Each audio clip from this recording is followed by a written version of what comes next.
1, 2, 3, come on!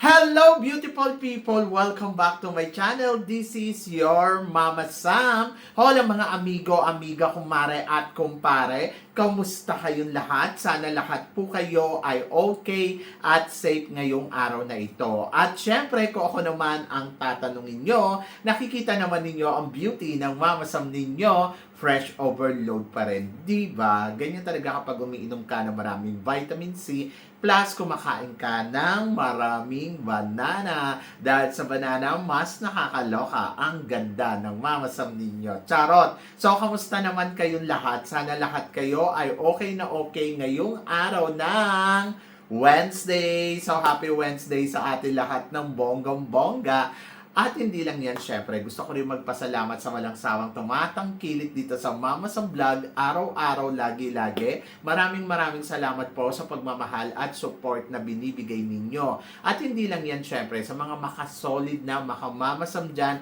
na laging tumututok dito, araw-araw, lagi-lagi. Maraming salamat, guys.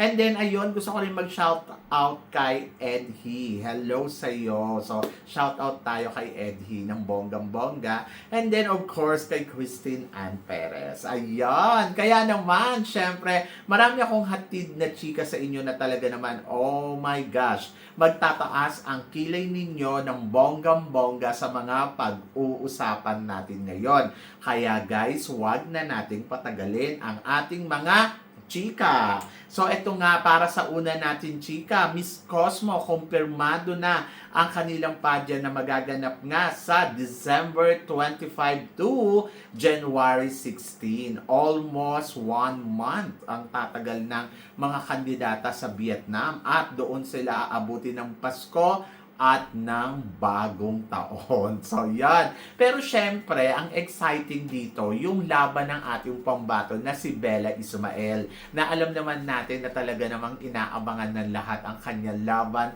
dito sa Miss Cosmo. Ayun ang exciting dyan. And then, ayun, syempre, aabangan natin kung si Bella Ismael na nga ba ang makakakuha ng corona ng kauna-unahang Miss Cosmo para sa ating bansa. Kaya mark your calendar from December 25 to January 16 para sa Miss Cosmo 2026. Are you excited? Dapat ma-excite ka dahil bongga, diba? So, yan. So, ako, yes, sobrang excited ako dahil syempre, Bella Ismael ang lalaban. Alam na ninyo, diba? So, yan. And good luck kay Bella and sana talaga manalo siya dito sa competition ng Miss Cosmo, no? So, yon. So, good luck, laban yan. Kaya natin yan. At para naman sa sumunod natin, chika, eto nga, grabe, dahil ang pambato ng Indonesia, pumalo ng 100 followers. 100 vote para sa kanilang kandidata dito sa Miss Supranational. At nakakaloka kasi siya ang pinaka-highest number of views na umabot na ng 100,000 in just 2 days. Di ba? So, kaya ba natin pantayan yan? So, grabe talaga ang suporta nila dito kay Agnes. At nakakaloka kasi si Agnes ang isa sa mga masasabi na engaging na kandidata sa kompetisyon ng Miss Supranational. And then, kamusta naman ang kandidata natin? Nasusuportahan ba natin ng bonggang-bongga? Kaya sana sa lahat ng mga nanonood dito ay tumutok din po kayo sa Miss Supranational YouTube channel and then palaguin at panoorin po natin at suportahan ng bonggang-bongga ang pambato natin na si Katrina Ligado dahil ayun na nga, nalagpasan na tayo ng Indonesia at talagang lumalaban talaga si Indonesia ng bonggang-bongga. At sabi gano'n, Mama Sam, special award lang naman yan, but still, di ba? So, mapapansin syempre yung engagement nila, yung suporta kasi, di ba? Para nalalaman ng supranational ay maraming sumusuporta dito. Kaya sana, suportahan din natin si Katrina Ligado para alam mo yon, mapansin din siya ng organization. Yes, alam ko na maliit na porsyento lang naman yan. Pero kasi sana ay mailaban to ng bonggang-bongga. Hindi lang sa performance na ipapakita ni Katrina, kundi syempre doon sa support pagdating sa engagement sa kanya. So, yon ang kailangan nating ibigay. So, I hope na sana ay malagpasan natin si Indonesia. And then, of course, Indonesia, congratulations naman. Dahil ayan na nga, syempre, nilalaban talaga nila. Hindi lang sila yung basta-basta salita na, ay, kaya nilang manalo, kundi may actions talaga silang ginagawa. Kumbaga, sanib puwersa talaga ang kanilang mga panay. Ganon! Nakakaloka. Anyway, so kaya naman yan. At magtiwala lang talaga tayo, di ba? Kasi no choice at wala naman tayong magagawa kundi ilaban yan ng bonggang-bongga. At para naman sa sumunod natin, chika, Catriona Gray, magiging hurado sa Miss Universe India ngayong taon na to. So, nakakaloka, no? Dahil ang tagal-tagal ng Miss Universe ni Catriona Gray, parang 2 beses pa lang siya magiging hurado at ito nga yung pangalawa dahil yung una ay doon sa Colombia tapos hindi na nasundan. Tapos umaasa ako na magiging hurado siya sa Miss Universe talaga kasi never pa siya naiimbitahan ng Miss Universe na maging hurado. Naiimbitahan siya almost every year bilang bilang host, pero yung maging hurado talaga, hindi pa. Di ba lahat ng nagiging Miss Universe naiimbitahan maging hurado sa Miss Universe? Pero bakit si Catriona Gray hindi pa nila naiimbitahan? Ginawa na nilang backstage host. Pero umaasa ako na this year magiging part si Catriona Gray ng Miss Universe. Ang tanong, maimbitahan kaya si Catriona Gray sa Miss Universe? Di ba? Dati nga may bali-balita na gusto daw to kunin ng Miss Cosmo pero hindi na nga natutuloy dahil nga syempre loyal pa rin talaga si Catriona Gray sa Miss Universe. And then ngayong taon na to, umaasa ako na magiging part talaga siya ng Miss Universe. Kaya laban yan. And congratulations kay Catriona dahil alam mo yon, magiging hurado siya sa sa tawag dito, diyan nga sa at bongga yan. At para naman sa sumunod natin, chika, eto nga, Miss Universe Los Baños, Laguna last year. Ang alam ko na si Scarlett Ann de Mesa is official joining to the first ever Reina Pilipina. Ang tanong, manalo kaya siya? Ayan. So yan yung aabangan ninyo dito sa Reinas Pilipinas. Kasi exciting ang magiging labanan dahil in fairness naman sa 20 candidates, yung iba doon magaganda, yung iba hindi masyado, di ba? So nakakaloka, pero ang bongga dito ay laban yan, di ba? So yon. So ako, para sa akin, kung ang ipapakita niya ay mapag-aaralan niya ng bonggang-bongga at maipapalo niya, di okay. Doon sa Miss Universe Philippines, nakita ko naman na marunong naman siyang gumalaw. Pero, syempre, iba pa din talaga ang kalibring Miss Grand. So, dapat yun yung matutunan niya. And then, let's see, malay mo naman, siya ang mapili dahil may ganda naman talaga ang lola mo. At baka ang hinahanap nila Jojo ay magaganda. So, yun. Kaya, pwedeng pasok siya sa banga. Laban yan. At malalaman natin yan. Maganda naman si Scarlett at gusto ko yung beauty niya. Pero eto, bukod kay Scarlett, may 4 na kandidata daw na dapat mong abangan. Dahil nandiyan si Kristen Joy, ang kapatid ni Kenneth Marcelino, at saka si Scarlett, at saka si Ann Patricia Lorenzo, at si Sia Nestle Pala. Si Sia ang dating kanlahi na kabatch to na, kung hindi ako nagkakamali, kaninong batch ba siya? Kay Jasmine Omay. Si Jasmine Omay ang nanalo tapos runners up to. Pero nagbinibini yata si Jasmine, tapos ito naman nagmoot siya kung hindi ako nagkakamali. Tapos ayun nanalo, bikini, Miss Bikini. Tapos nanalo. So yun. So exciting kasi syempre eksena siya dito sa Reina Pilipinas. And then ito naman si Kristen Joy, galing din siya sa Miss Universe Philippines na sumali alam ko pangatlong pageant niya na to eh. And I hope na sana dito ay mapansin. Bakit ba kasi hindi mo na maghanda, no? Hindi mo na i-prepare yung sarili. Ang alam ko, nagbinibining Pilipinas din to eh. Tapos sumali sa Miss Universe Philippines. Actually, mas bagay siya sa Binibining Pilipinas. Nakalimutan ko na kung saan pa siya sumali. Basta ang alam ko sumali na siya dati. And then ngayon, ayan, itatry niya ang Miss Universe Philippines. Ang Reyna Pilipinas after ng Miss Universe Philippines. So, tingnan natin. So, sa kanilang apat, lahat naman sila ay magaganda. Lahat sila ay may ibubuga. So, bahala na si Jojo kung sino ang pipiliin sa kanila na manalo. Siyempre si Ana Patricia Lorenzo ang kabugyaan. Charot. So, yan.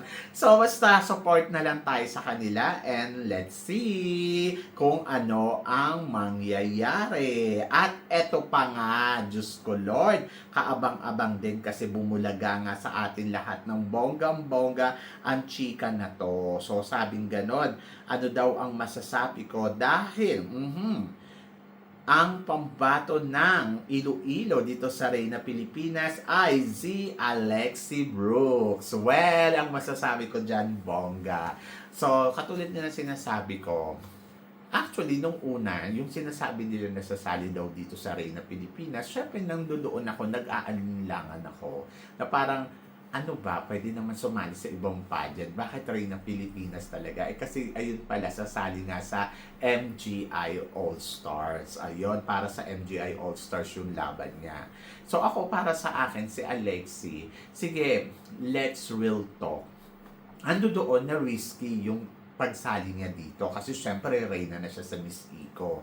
Pero nandoon naman, kung iisipin mo naman, wala namang mawawala kung sasali siya. Kung itatry niya, kung gusto naman niya, di ba? Kasi malaki din naman yung papremyo talaga at kahit din naman ako yung nasa posisyon niya, practical lang.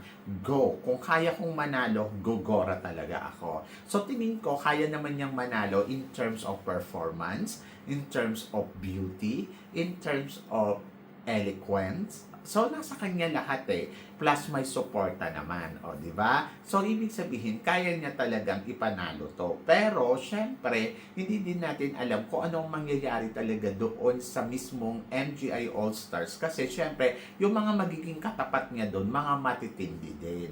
So, laban. So, naniniwala naman ako na kaya niyang manalo. Sa totoo lang, kumbinsido naman ako dyan. Pero kasi hindi ko lang alam kung sino nga yung makakatapat niya. Basta, magtiwala na lang tayo sa proseso na gagawin niya dito sa laban niya sa Reyna Pilipinas. At for sure naman siya naman ang may papadala sa MGI All-Stars. Wala naman duda yan. Pwede na nga siyang i-appoint Hindi naman na kailangan sumali ni Alexi dyan Kumbaga parang direkta pwede na sa totoo lang. Kasi ganun din naman. Kaya lang syempre may proseso ang Reyna Pilipinas na kailangan pagdaanan ng mga kandidata dito.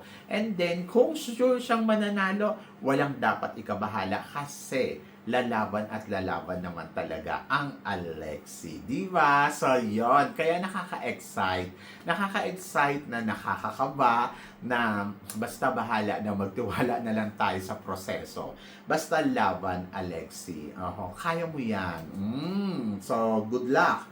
Wish all the best. At para naman sa sumunod nating chika, sabing ganon, pambato natin sa Miss World, handang-handa na para sa magiging laban niya sa Miss World. Ito na nga, malapit na kasi ilang tulog na lang ang hihintayin at malapit na rin magsimula ang Miss World. So, magsisimula ang Miss World sa next month. Mauuna lang konti ang supranational. Siyempre, pagkatapos ng supranational, Miss World na.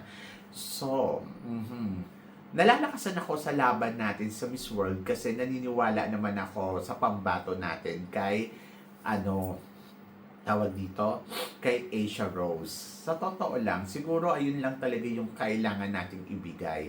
Kasi syempre nandoon siya sa process na kung paano niya ilalaban yung sarili niya, paano niya ipapanalo to. So, ayun yung pagkatiwalaan natin. So, laban Philippines at ipag-pray natin sa Asia. Sa Asia naman, kung ganda, may ganda. Kung talino, may talino naman. May advokasya. So, siguro, wag lang tayo masyadong mag-expect siguro nandoon na lang na suportahan na lang natin. Alam ko yung iba nagrereklamo kasi yung styling, hindi ganun kakabog, at maraming nagdududa sa kakayahan niya bilang Miss World Philippines na makuha ang corona ng Miss World. Pero malay naman natin, di ba? Nasa atin ang swerte ngayong taon na to. Hindi mo din masabi kasi masyadong low-key lang talaga yung pinapakita niya at pwedeng may uuwi niya naman talaga ang corona dahil may galing at ganda naman. So magtiwala lang talaga kay Asia Rose, no? At malalaman natin yan very soon kung siya nga ba ay tatanghaling bagong Miss World. Diba? So, are you excited? Dapat naman excited ka sa kanya. And then, laban. Para naman sa sumunod natin, chika, eto nga, Diyos ko Lord, isa din sa mga kaabang-abang. Maureen Montaigne at Michelle D. Tutuloy ba o uurong sa laban dito sa MGI All-Star? So, bulong-bulungan nga sa social media kahapon na etong si Maureen Montaigne ay go na para sa MGI All-Stars. Pero hindi siya sasali sa Reyna Pilipinas dahil direkta siya na magjo-join sa MGI All-Stars. Pero syempre, bukod syempre kay Maureen Montaigne, meron pang Michelle D na usap-usapan na baka daw humabol, baka daw sumali, baka daw kumabog. Oo. So, hindi ko alam. Oo. To be honest, ang alam ko, gusto ni Michelle D na sumali sa Miss Grand Philippines. Pero hindi naman kumpirmado na wala naman siyang sinasabi na, oo, go ako. Kung tutuusin, taon-taon naman, lagi na lang nadidikit ang pangalan ni Michelle D sa Miss Grand Philippines, di ba? So, nagiging na to, publicity. Benefit din naman for Michelle D kasi napag-uusapan. And then, benefit din syempre doon sa organization ng Miss Grand dahil napag-uusapan din. Pero, hindi niya pa nga makumpirma sa atin kung siya ba ay join, siya ba ay talagang gusto niya na ba talagang pumalo dahil nga sa marami siyang kinoconsider. So, ako, ang nakikita ko kay Michelle D, 50-50. Pwedeng yes, sumali, pwedeng no. Pero hindi ko alam kung talagang gusto ba sumali ni Michelle D once and for all, di ba? Para malaman na. Pero kasi ako parang tingin ko naman, okay lang din naman kung hindi sasali si Michelle D kasi syempre, Michelle D na siya. At marami na siyang napatunayan at wala na siyang dapat pang patunayan. Pero kung talagang bet na bet niyang sumali at gustong-gusto niya, di gora lang, di ba? So, yun, tiwala na lang talaga. And then, pagdating naman dito kay Maureen Montaigne, tulad nga ng sinabi ko, hindi pa naman natin sigurado talaga si Maureen Montaigne kasi pwede pa talagang umurong yan. Alam niyo sa totoo lang, kay pagdating kay Maureen Montaigne, siya pinag-iisip din yan kung siya ba ay papalo. Siyempre, ang gusto niyan ay sure win. Paano ka magiging sure win? So, depende sa mga naririnig mo kung sino yung makakalaban mo. Kaya si Maureen Montaigne, sa totoo lang, kung sasali, syempre magiging happy ako. Pero kung hindi, okay lang din, di ba? Kasi may mga pangalan naman na tong mga to na hindi mo na kailangan pang isugal dyan sa magiging laban sa MGI All-Stars. Ako hindi ako against sa MGI All-Stars. I'm so happy kung sino man yung mga kandidata na lalaban dyan. Pero kasi hanggat hindi pa sila nagkukumpirma, hindi pa nila sinasabi na, okay, I will join. So, wala tayong dapat pag-usapan na, alam mo yon na parang ipalo. So, ngayon, kung gugustuhin na nila, sila naman mismo ang mag-a-anonsyo. Like example, Michelle D. So, hindi natin alam kung sasali or papalo ba. So, abangan na lang natin kung ang Michelle D ay makikita nga ba natin na magiging kandidata dito sa MGI All-Stars or sa Reyna Pilipinas. And then, pagdating naman dito kay Maureen Montaigne, wish all the best syempre. So, I hope so na sana ay sumali siya ng bonggang-bongga para kabog. Di ba? So, tingnan natin kung hahabol nga ba silang bilang kandidata dito sa Reyna Pilipinas or sa MGI All-Stars. So, wish all the best. So, sa ngayon, ang isa sa mga kumpirmado ay si Alexi Brooks. Ayun, kasi may announcement naman. Pero yung kay ano naman, yung kay tawag dito, kay Michelle D at saka kay Maureen Montaigne, wala pa tayong konfirmasyon dyan. So, abangan ang susunod na kabanata. O, di ba? So, malay naman natin makita natin si Michelle D. Jojoin pala siya. Or malay natin makita natin si Maureen Montaigne. Jojoin pala siya. Basta, magtiwala at laban lang. So, malalaman natin yan very soon. So, yon. So, kayo guys, ano guys ang masasabi ninyo dito sa mga pinag-uusapan natin ngayon? So, ano na? Please comment below para at least malaman ko naman kung ano naman ang chika mo dito sa mga tinatalakay natin. Syempre, maraming salamat po sa inyong lahat sa love and support na binibigay ninyo syempre dito sa channel ko at sa mga hindi pa nakaka-follow at nakaka-subscribe, baka naman please don't forget to click like and subscribe my channel at i-click nyo na rin po ang notification bell to more updated syempre sa aking mga chika. Sabi ng ganon, always keep smiling and laban lang. So guys, hanggang dito na lang. Hanggang sa muli nating chikahan. See you tomorrow. Thank you guys.